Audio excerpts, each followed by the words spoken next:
What's up guys, my name is Ace and welcome back to another gun guide. This is the series where I go into great detail with all of the stats as well as some excellent attachment combinations for every gun in Modern Warfare 2. And in today's episode, we're going to be covering the current top competitive SMG in the game. This is the Vaznev-9k, also known as the PP19 Vityaz. And starting it off as always, let's have a look at our damage profile. And with this gun, just like with the Lockman sub, it's a 3 to 7 shot kill. However, there's one key difference here, and that is we deal slightly less damage to the limbs, and because of this, we have to hit every bullet to the torso up close if we want to maintain a 3-shot kill. So it's not forgiving at all in that area, and if you do hit a limb shot, it's going to take you 4 shots to kill up close rather than 3.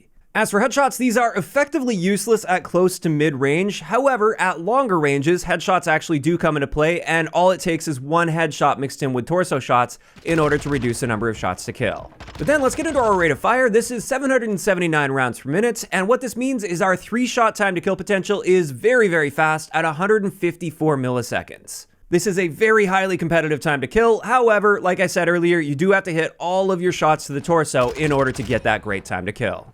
As for our bullet velocity, this is exactly the same as the Lockman sub, and it's actually very good at 540 meters per second. So that makes this feel quite versatile when you start stretching the ranges out quite a bit. And speaking of ranges, let's have a look at them here. And as we can see, our 3-shot kill range is 10 meters, which is a little bit more than the Lockman sub. That's one of the benefits of this.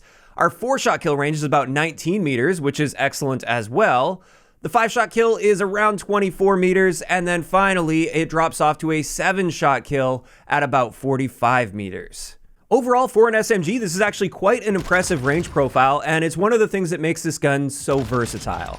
But after that, let's have a look at our Hipfire, which is just standard for the SMG category, and then let's get into our idle sway. And with this gun, there is quite a bit of sway while aiming down sights, and that can definitely affect your accuracy. You probably want to stack at least an attachment or two to help with that aiming stability. Then let's have a look at our recoil, and with this gun, it's not incredibly inaccurate. It's not like it kicks way up to the sky or anything, but it does sort of zigzag upwards a little bit, and that zigzag motion can be a little unpredictable at times. It definitely requires a decent amount of active correction to your recoil if you're trying to stretch the ranges out a bit, but overall, it's still fairly easy to control for an SMG. Next up, let's get into our handling stats, and our aim down sight time is pretty solid at 210 milliseconds. Our sprint to fire time is just standard for SMGs at 110 milliseconds, and that's great to see. And then when it comes to our reload add time, it's right around average at 1.77 seconds. This isn't a fast reload by any means. And then finally for base stats, let's get into mobility, and our base movement speed is within the realm of average at 4.83 meters per second. Our sprint movement speed is noticeably slower than average for an SMG at 6.01 meters per second.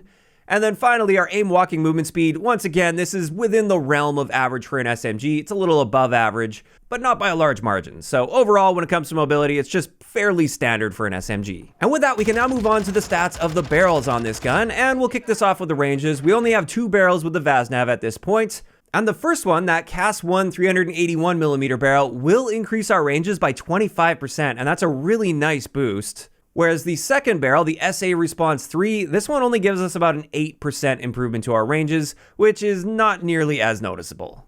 As for recoil with these barrels, that 381mm barrel does reduce the magnitude a little bit, although I'm noticing a lot more side-to-side bounce, it seems. And then with the second barrel, again, this definitely helps with the vertical magnitude. However, it seems like we're getting a little more horizontal recoil out of that. And honestly, while both of these barrels technically improve the recoil of the gun, out of all of these recoil plots that we can see here, I'd honestly rather just stick with the base recoil without these barrels equipped. And finally for the barrels, this leads us into our aim down sight speeds, and both of these barrels will noticeably harm our aim down sight speed to the point where it's now going to be slower than most assault rifles out there. And when you combine that with the recoil plots, I would just say these barrels are generally not worth using unless you're going for some weird range build. Maybe if you need to go for long shots or something with this gun, put that first barrel on because it gives you a nice range boost at 25%. But if I'm trying to make an optimal build, I don't see myself ever using a barrel with this gun. After that though, let's have a look at the magazines, and we only have one magazine attachment for this, and that's the 45 round mag. And this one will slow our aim down sight speed down to about 245 milliseconds, which may be tolerable depending on the build that you're going for. And with that, we can finally move into some excellent attachment combinations I've got for you guys. And the first one I wanted to share is my all-arounder. This is where I try to just balance everything out with this gun in order to maximize its overall versatility. And with this for our muzzle, we're using the Bruin Pendulum. We've got the Commando foregrip on there. We've got the OLEV laser, as well as the Atrazat stock. This one helps quite a bit with our aim walking movement speed, so we can actually strafe in gunfights nicely, and I think that's great. And then we also have the TrueTac grip to help a little bit with aim down sight speed, as well as our sprint out time. And as we can see with this, our recoil is very noticeably improved. This is a lot more accurate and easy to control, which allows you to stretch those ranges out a lot more effectively.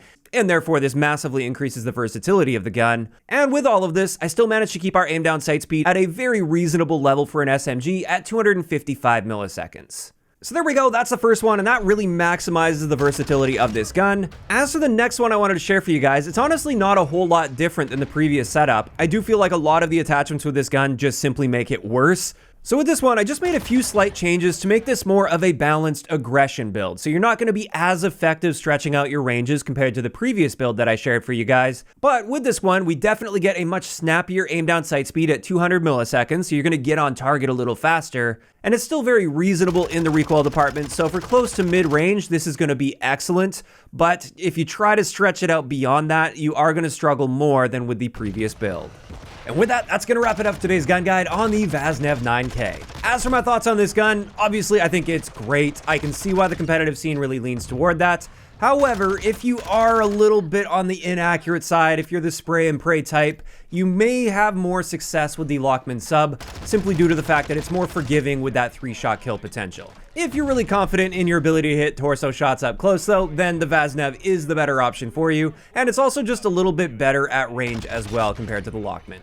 Now, of course, that's just my opinion on the Vaznev, and this is where I want to hear from you guys in those comments down below. And also, if you guys have missed any of the previous episode of Gun Guides, I will leave a link in the description down below to the playlist. If you enjoyed the video, a like rating is always appreciated, and don't forget to subscribe for more if you haven't already. I'll talk to you guys next time.